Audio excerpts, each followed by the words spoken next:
नमस्कार बच्चों, आज के इस वीडियो में हम single phase full bridge inverter के कंस्ट्रक्शन वर्किंग के साथ साथ उसका वेवफॉर्म एनालिसिस भी करेंगे। बच्चों, आप यहाँ पे देख पा रहे होंगे, यहाँ पे फिगर नंबर 1 जो है ये रिप्रेजेंट कर रहा है बच्चों single phase full wave bridge inverter, जिसको मैं बोल सकता हूँ single phase full bridge inverter. बच्चों, जब single phase full bridge inverter का हम चर्चा करते हैं तो स्वाभाविक है हम कंपेयर करेंगे उसको हाफ ब्रिज इन्वर्टर से। तो याद रखिएगा, हाफ ब्रिज इन्वर्टर के अंदर कुछ लिमिटेशंस थी। सबसे पहला और मेजर लिमिटेशन था, आप सर्किट को रिकॉल करेंगे कि वहां हमें 3 वायर का डीसी कॉम्बिनेशन चाहिए था, सप्लाई चाहिए था। प्लस दूसरी जो मेजर लिमिटेशन थी वो थी आउटपुट वोल्टेज की। आउटपुट वोल्टेज Vs/2 मिल रही थी।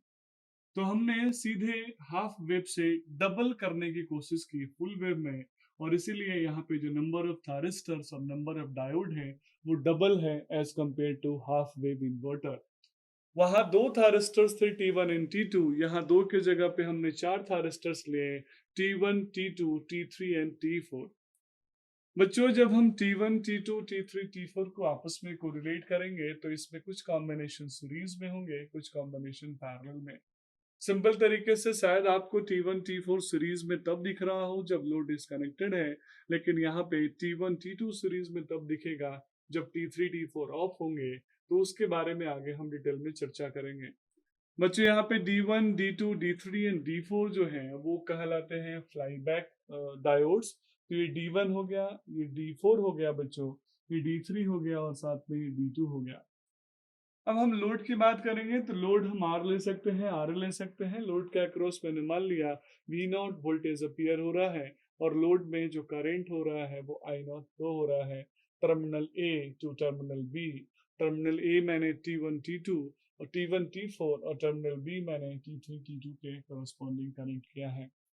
आइए बच्चों, इस single phase full bridge inverter को हम इसके वेवफॉर्म के थ्रू ज्यादा अच्छे से डिटेल में समझते हैं। तो जो फिगर 2 है बच्चों, ये इसी का वेवफॉर्म है। किसका वेवफॉर्म है? Single phase full bridge inverter का। तो बच्चों, इस वेवफॉर्म में आप ध्यान से देखिएगा कि जो आउटपुट वोल्टेज मिल रहा है हाफ वेव के कंपैरेटिवली, वो सीधे डबल मिल रहा है। हाफ वेव में यहाँ पे Vs/2 मिल रहा था, यहाँ पे Vs/2, लेकिन यहाँ पे जो आउटपुट वोल्टेज है वो Vs/2 की जगह पे Vs, और Vs माइनस Vs/2 की जगह पे माइनस का Vs।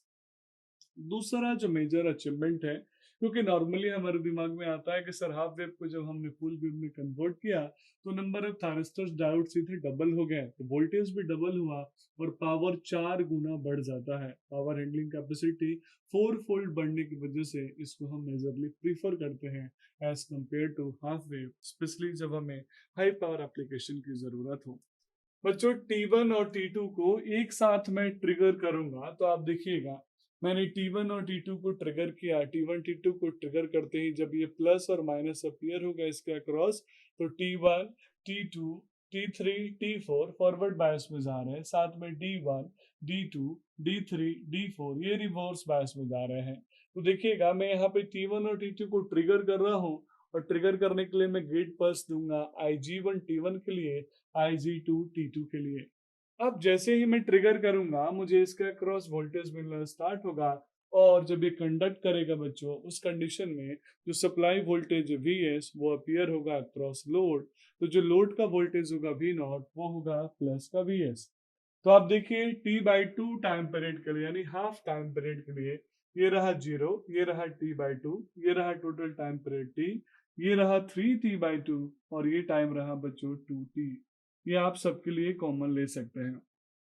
तो बच्चों, 0 से लेके T/2 के लिए मीन्स इस T/2 टाइम के लिए मैंने किसको ऑन किया था? T1, T2 को। तो मुझे आउटपुट मिल गया Vs, और जैसे ही मैं T/2 पे आऊंगा, अब मैं ट्रिगर करूंगा IG3 और IG4 को, और मैं कम्यूटेट कर दूंगा T1 और T2 को। तो T1, T2 ऑफ हो जाएंगे, T3, T4 ऑफ कौन हो जाएंगे। तो अब जो सर्किट कंप्लीट होगी T3 और T4 में, उसके वजह से अब मुझे नेगेटिव वोल्टेज अपीयर मुझे मिलेगा आउटपुट में। तो V0 में जो वोल्टेज मिलेगा, मैग्नीट्यूड सेम सप्लाई वोल्टेज होगा Vs, लेकिन उसकी मैग्नीट्यूड के साथ साथ पोलैरिटी चेंज होगी, दैट विल बी माइनस का Vs। तो T3 T4 जब कंडक्ट करेगा, वो कंडक्ट करेगा T/2 से T टाइम रीजन के लिए, और उस कंडीशन में जो आउटपुट मिल रहा है वो मिल रहा है मुझे माइनस का Vs, जबकि जब T1 T2 कंडक्ट कर रहे हैं तो आउटपुट मिल रहा है प्लस का Vs। तो एक प्लस और एक माइनस ऑल्टरनेटिंग को मिला के मैंने बोल दिया दिस इज AC आउटपुट, और ये फुल वेव ब्रीज इन्वर्टर का आउटपुट है जिसमें वोल्टेज हाफ वेव से सीधे डबल है। सिमिलरली बच्चों, आगे से T से लेकर T3 T/2 तक मेरा फिर से T1 T2 ट्रिगर होगा और T3 T4 फोर्सली कम्यूटेट होंगे। वापस फिर से बच्चों, जैसे ही ये T1 T2 कंडक्ट करेगा तो Vs आउटपुट मिलेगा। 3T/2 से 2T तक फिर से T1 T2 कम्यूटेट हो जाएंगे, T3 T4 कंडक्ट करेगा और इसमें मुझे मिलेगा आउटपुट माइनस का Vs। तो आप देख रहे हैं कैसे मुझे square output, rectangular output voltage, AC voltage मिलना स्टार्ट हो गया। बाकी मैं फिल्टर करूंगा, कैपेसिटर लगाऊंगा, डीसीलिंग फिल्टर लगा के इसको हम different different means pure sinusoidal और प्योर आउट AC वेवफॉर्म में कन्वर्ट कर सकते हैं। तो आप देख पा रहे हैं बच्चों कैसे फुल ब्रीज इन्वर्टर में हाफ ब्रीज के कन्वर्ट कंपैरेटिवली सीधे डबल वोल्टेज मिल रहा है, और पावर की वैल्यू, ये वोल्टेज डबल हो रहा है तो पावर की वैल्यू 4 फोल्ड हैंडलिंग कैपेसिटी के साथ बढ़ रही है, 4 गुना बढ़ रही है। This is all about the single phase full breeze inverter. Thank you so much.